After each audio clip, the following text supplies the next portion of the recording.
All right, you guys, so sleep training. That's what today's video is about. So for those of you guys new to my channel, my name is Kayla. I'm a first-time mom. I'm 27 years old, and I have a 6-month-old baby girl named Riley. Riley is a beautiful kid. Riley is so darn cute, but her sleeping habits are not so cute. She has been a terrible sleeper since birth. We bought the fancy Halo bassinet. We started her sleeping next to our bed in the bassinet. She hated that. Then we were like, okay, let's try the pack and play. Tried the pack and play, also hated it. So right now, here we are. She's 6 months old and she's sleeping in our bed. Not fun for anybody. Not fun for me, not fun for my husband, not fun for her. Well, I don't know, maybe it's fun for her. I guess she must like it if that's what she chooses to do. But yeah, we're kind of over it. Now, before I continue, the idea of sleep training obviously is super controversial. Like, I don't have to say that. We all know it's controversial. It has even been like a super like, I don't know, point of conversation and fights and arguments within my household, because obviously Joe and I are first-time parents, and honestly, like, I didn't even know this whole idea of like sleep training and sleep issues was gonna be like a thing. And if you and your husband are on different pages about like how you want to sleep train your baby, or like what method you want to use, or whether or not you're gonna let your baby sleep in your bed, like all of those things you should probably work out before you have a baby. But we didn't know any better, so Riley came along and we both had like different ideas of like what we should do with her, like whether we should rock her to sleep, whether we shouldn't rock her to sleep, whether we should sleep train, when we should sleep train. So sleep training has been an issue and it hasn't even started. I, for a really long time, was opposed to the idea of sleep training. Like, the idea of hearing my baby cry, like, it sucks. It sucks. Like, just to hear my baby cry sucks. We've done road trips, like, in the car with Riley before, and there have been times where she's had to cry for like 30 minutes straight. It's not fun. Like, you know, it really hurts my ears. But finally, we reached a point where we're like, okay, something has to change, because how we're going about our day is just not sustainable. Plus, Riley's not really sleeping. She gives us maybe 3 to 4, now I think it's more like 3 naps a day. But those naps are not an hour. They're not 2 hours. They're half an hour. They're 25, 30, maybe 35 minutes on a good day. So she's not really sleeping a ton during her nap times. And then at nighttime, she wakes up all the time. Like, even in my bed, even right next to me, she's waking up sometimes like every hour, every 2 hours. And most of the time, it's not even to eat. Most of the time, it's just because she wants my boob in her mouth. My boobs must be pretty awesome. I don't know what else to say, because she wants them in her mouth all the time. So point is, no one's sleeping. Riley's not sleeping. No one's really happy about that. So we're gonna sleep train. We went to the pediatrician, we went to Riley's doctor, and we told her the situation. And she recommended that we wait until the 6-month mark to sleep train. So we have been waiting, counting down the days, and today is finally the day. Today we are going to start sleep training. We've honestly been doing so much research. We have been like watching a ton of YouTube videos and trying to figure out like what method is gonna be the best method for us. And we've decided to go with the Ferber method as of right now. If for some reason it just doesn't work, then we may have to like take a look at that. But as of right now, we're gonna try the Ferber method. And for those of you guys who don't know what the Ferber method is, now I haven't read like the whole book that Ferber wrote, but from my understanding, it's pretty much like a version of the cry it out method, where you place your baby in the crib, drowsy, but not asleep. And then there's like a little chart that you go by, and I'll put a link to the chart, or I'll put a picture of the chart somewhere, where like every day you gradually like let the baby cry for a little bit longer. Like the first day you put the baby in the crib and you walk away, and the first time the baby cries you wait like 3 minutes, and then you can go back in, soothe your baby, pat your baby on the back, and then leave again. And then the next time the baby starts crying, instead of waiting the 3 minutes, you wait like 5 minutes.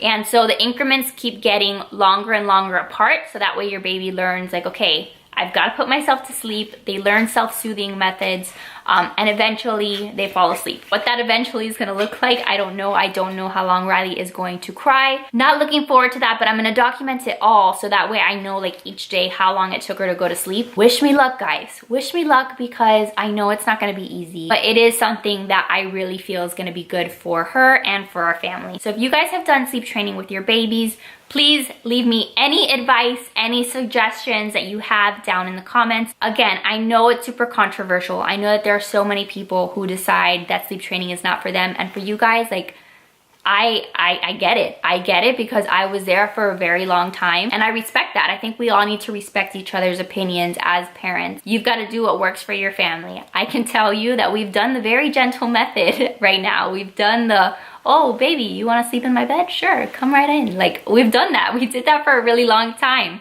But at this point, it's just not working. So what we are gonna be doing is we're gonna be like implementing a bedtime routine. We're gonna like do everything the same for both her naps and for nighttime, so she gets accustomed to like the same winding down methods, which should help her to form some sleep cues that say, okay, fine, we're gonna go to sleep now. And that should just kind of help her like get it together sooner. So this is little Riley.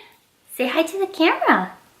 Say hi. I had her like in the pack and play next to the bed, and she was playing with her little toys. But she has no idea that she's gonna start sleep training today. Zero idea, do you, baby? She's honestly such a good baby. Riley has been a great baby. She never had colic, doesn't cry a ton, but she does not like to sleep. So we're gonna help her. We're gonna help her and we're gonna teach her how to sleep, because it's really important that she learns to sleep on her own. Going back to her naps, like she only sleeps for half an hour, and that's because like babies, they have like a sleep cycle. And so after 30 minutes, they wake themselves up, they come out of like that deep sleep. And some babies and most adults, as soon as you wake up from one of those cycles, you're able to put yourself back to sleep. But since she has no self-soothing mechanisms, like she really just doesn't know how to sleep, she wakes up from that cycle and she's like, okay, I'm done. I don't know how to go back to sleep. So hopefully through the sleep training, she will learn that. Say hi to the camera. Do you want to say hi to the camera? Look over there.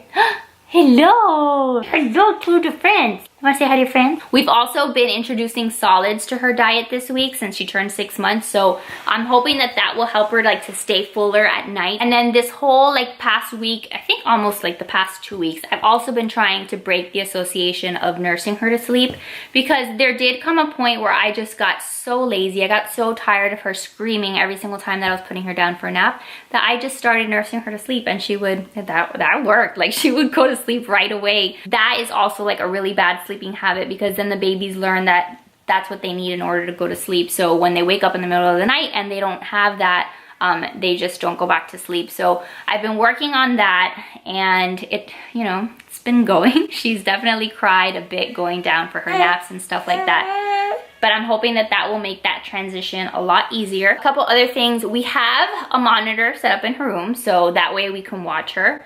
We have the, I don't know, I think it's called the Impact. I forgot the brand that we have of the monitor, but I'll link it below for you guys so that you guys can see which one we have. It's audio and visual, so I can see her. Do you like that? Are you happy? Oh look, I have the monitor here. It's this one, Infant Optics. So I turned it off, and right now you can't really see anything because it's just nothing since she's not there, she's here. And then we also have the outlet. I love the outlet, and I'm so happy that we have it, especially now that she's gonna be in her own room and that we're gonna be going through the sleep training process, because that way I can 100% like have the peace of mind that she is okay, and I don't have to be like wondering like every 2 seconds, like, is she breathing? Is she okay? Like, did she like face plant into the mattress and she can't breathe? So like I have that peace of mind that all of her vitals are fine. So really all I've been trying to do the last couple weeks is just do as much research as I can. I've been trying to read as many books as possible. I have this book, which is pretty good. What I like about this book is that it breaks down like different age groups so that you can just kind of like focus on that chapter, because I don't have a lot of time to read this enormous book. Like this would never happen. So there's just specific sections. Like there's one that's for months 4 to 12, and then there's other sections like if you're even looking to like form like better sleep habits for your babies when they're even younger than that. So I was able to just kind of focus on those chapters that pertain to my baby. So yeah, I know it's gonna be a process, and I know there's gonna be a lot of learning and adjusting and adapting as we go through the process.